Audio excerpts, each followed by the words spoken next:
دنبال تمرینات کاربردی برای بهتر شدن تعادل خودت یا مراجعه هستی؟ پس این ویدیو مال توه. سلام، من برگشتم با سری دوم ویدیوهای تمرینات تعادلی.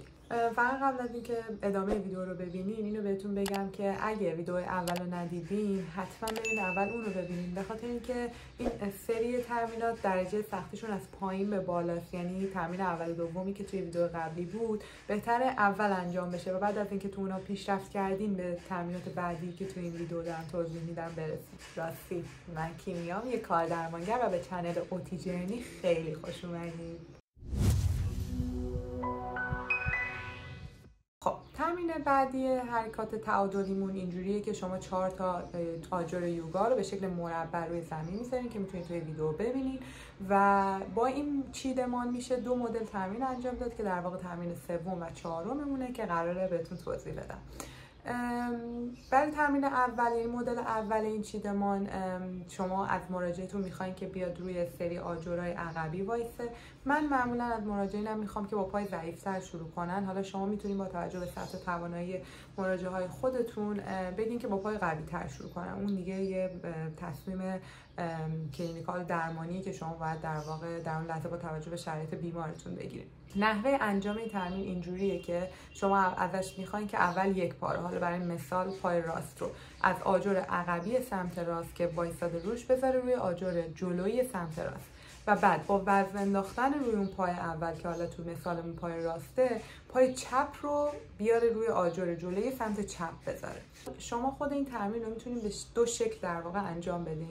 یکی اینکه تعداد بیشتری آجر بذارین و از مراجعتون بخواین که فقط به سمت جلو حرکت کنه و 2 اینکه ازش بخواین حرکت رو به صورت رفت و برگشتی انجام بده. یعنی همونطوری که رفته جلو، حالا این دفعه هر پا رو به سمت آجر سمت عقب خودش بذاره. یعنی راست بیاد روی آجر عقبی سمت راست و چپ به سمت آجر عقبی سمت چپ بیاد.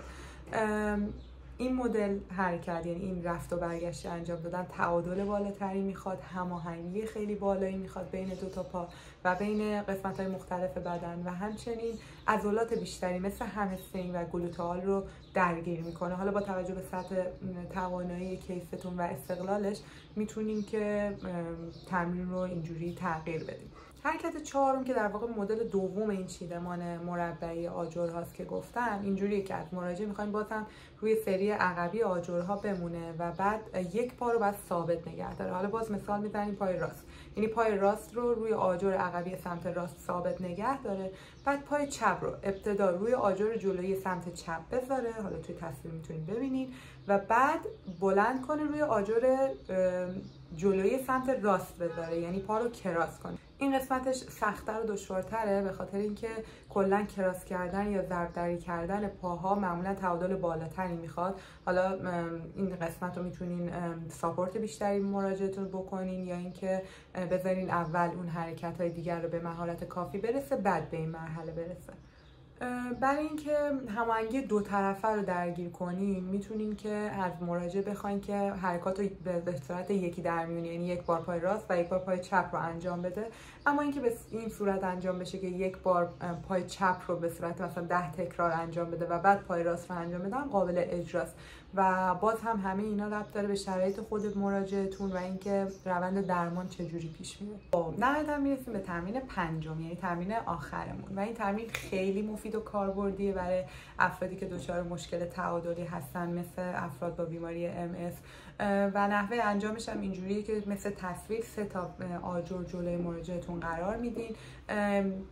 یه آجر باید جلوی پای راست باشه، یا آجر جلوی پای چپ و آجر سوم باید بین این 2 تا آجر باشه و نحوه انجام دادنش هم اینجوریه که از مراجع میخواین ابتدا یک پا رو، حالا بازم پای راست رو از سمت راست شروع کنه، اول روی آجر سمت راستی بذاره، حالا توی تصویر میبینید آجر نارنجیه، بعد بلند کنه بذاره روی آجر وسطی و نهایتا روی آجر سمت چپ بذاره که باز این قسمت میشه سخت‌ترین قسمتشون، داره پا رو کراس میکنه. این حرکت رو میتونید به صورت رفت و برگشتی هم انجام بدین، یعنی از روی همون آجر که پا رو به سمت ضربدری گذاشته برگرده دوباره به وسط و نهایتا به سمت پایی که شروع کرده، یعنی به همون سمت راست برگرده که خب قطعا سخت‌تر میشه. و حتی من برای سخت‌تر کردن این تمرین برای مراجعام که میخوام پیشرفت بیشتری بکنن بین آجرای مانع میذارم که در واقع عضله 4 سر بیشتر درگیر میشه، به خاطر اینکه باید ارتفاع بیشتری رو بیاد بالا تا بتونه از روی اون مانع رد بشه و روی آجر بعدی قرار بده. لازم به ذکره که شما حتی میتونید با دادن وزن مثل وزن 1 کیلویی یا 2 کیلویی هم تمرین رو برای مراجعتون سخت‌تر کنین. و یه پوان مثبت دیگه‌ای داره اینه که حس عمقی رو درگیر میکنه، اینکه وزن بدین به مراجع که خیلی میتونه توی روند پیشرفت بیمارتون تاثیر مثبتی بذاره. خب اینم از 5 تا تمرین خیلی خوب و کاربردی که برای بهبود تعادل میتونید استفاده کنین. فقط خواهشی که دارم اینه که اگه هر سوالی داشتین در مورد نحوه انجام دادن تمرینات راحت باشین توی قسمت کامنت ها از من بپرسین، مخصوصا مراجعین عزیزی که میخوان به تنهایی اینا رو توی خونه انجام بدن.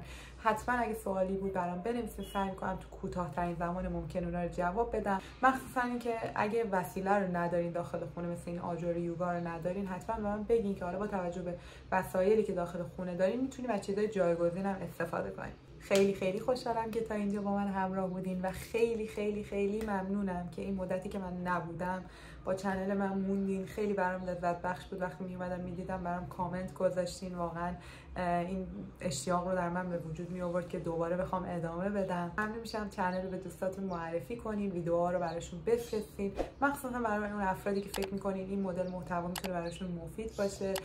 خیلی خیلی خوشحال میشم توی کامنت ها برام بنویسین که دوست دارین در مورد چه تمریناتی و چه بیماریایی بیشتر بدونین که بتونم در مورد اونا ویدیو بسازم و تمرین بهتون یاد بدم. و با همه اینها تا ویدیو بعدی و تمرینات بعدی، خداحافظ.